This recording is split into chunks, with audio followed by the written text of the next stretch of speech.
अभिमान कहता है कि मुझे किसी की जरूरत नहीं और मजबूरी हमें सिखाती है कि कभी कभी गधे को भी बाप बनाना पड़ता है।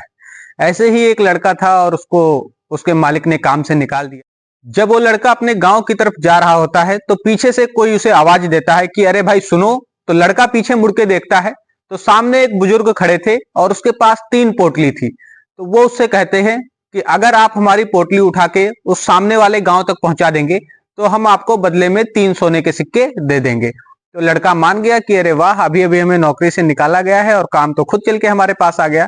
तो लड़के ने एक पोटली ले ली और बुजुर्ग के साथ गांव चल देता है। जब रास्ते में जा रहे होते हैं तो पोटली थोड़ा भारी थी। तो लड़के ने पूछा कि इसमें क्या है। तो बुजुर्ग उसको कहते हैं कि इसमें तांबे के सिक्के हैं। तो लड़का बोलता है कि अच्छा ठीक है। तो जब वो लड़का चल रहा होता है तो बुजुर्ग बार बार उसे संदेह की नजर से देख रहा होता है। तो लड़के के मन में कहीं ना कहीं ये आ रहा था कि कहीं ये मुझे बेईमान तो नहीं समझ रहा होता है, या ये इसके मन में ऐसा चल रहा है कि मैं पोटली लेके भाग जाऊंगा। लेकिन लड़का भी उसे इग्नोर कर देता है। और थोड़ी दूर चलने के बाद आगे एक नदी आती है। तो उस नदी को पार करके वो गांव पहुंचने वाले होते हैं। जब वो नदी से होकर गुजरने वाले होते हैं तो बुजुर्ग कहता है कि बेटा, मेरे पास 2 पोटली और हैं और मैं अगर ऐसे ही ये नदी पार करूंगा, अगर मेरा पैर फिसल गया तो कहीं हो सकता है कि मेरा बहुत बड़ा नुकसान हो जाए। तो तुम एक काम करो, मेरी एक पोटली और ले लो और मैं इसके बदले में तुम्हें 3 सिक्के और दे दूंगा। लड़का मान गया। पोटली रख के जब वो नदी पार कर रहे होते हैं तो लड़का उनसे फिर पूछता है कि ये वाली पोटली थोड़ा भारी है, इसमें क्या है। तो बुजुर्ग उससे कहते हैं कि इसमें चांदी के सिक्के हैं। तो लड़का फिर चला आया, लेकिन बुजुर्ग अभी भी उसे बार बार मुड़ मुड़ के संदेह की नजर से देख रहे होते हैं। तो इस बार लड़का चुप्पी तोड़ते हुए बोलता है, आप मुझे बेईमान मत समझिए, क्योंकि मुझे अभी अभी नौकरी से निकाला गया है और इस वजह से निकाला गया है कि मेरे मालिक जो थे वो कह रहे थे कि तुम कुछ बेईमानी करो जिससे मुझे भी मुनाफा हो, लेकिन मैंने उनकी बात से साफ इनकार कर दिया। तो मैं बिल्कुल भी बेईमान नहीं हूं, मैं बहुत ईमानदार हूं, आप निश्चिंत होकर मेरे साथ चलिए। तो बुजुर्ग आदमी मुस्कुराता है और उसके साथ चल देता है।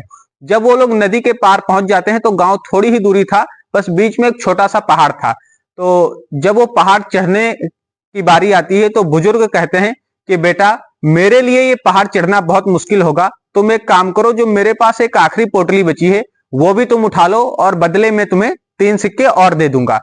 तो लड़का मान जाता है और जब वो सिक्के की पोटली लेके चलता है तो पूछता है कि इसमें क्या है। तो वो बोलते हैं इसमें सोने के सिक्के हैं। तो जब वो लड़का चढ़ रहा होता है तो लड़का अपनी रफ्तार में चढ़ रहा होता है और बुजुर्ग बहुत धीरे धीरे चढ़ रहा होता है। तो बुजुर्ग उनसे कहते हैं कि बेटा, तुम चढ़ जाओ जल्दी जल्दी से और ऊपर चढ़ के मेरा इंतजार करना, मैं अपनी स्लो स्पीड में ही पहुंच पाऊंगा क्योंकि मेरी हालत बहुत कमजोर हो चुकी है। तो जब लड़का आगे जा रहा होता है तो उसके मन में ये विचार आया कि ये सोने के सिक्के हैं और अगर मैं इनको लेके भाग जाऊं तो मेरी जीवन के सारे कष्ट मिट सकते हैं। ये सारी चीजें उसके मन में बार बार आ रही थी। तो लड़का इतनी तेजी से पहाड़ पे चढ़ता है और जैसे ही ऊपर पहुंचता है तो बुजुर्ग बहुत पीछे था और वो लड़का उन पोटली को लेके सीधे भाग जाता है और अपने घर जाके वो पोटली को खोलता है।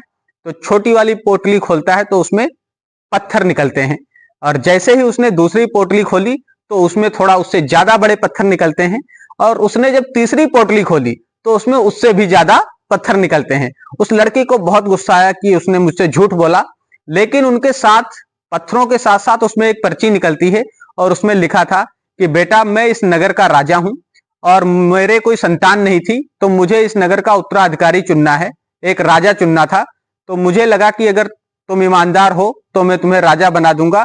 अगर तुम ये पोटली लेके ना भागे होते तो आज तुम इस नगर के राजा होते।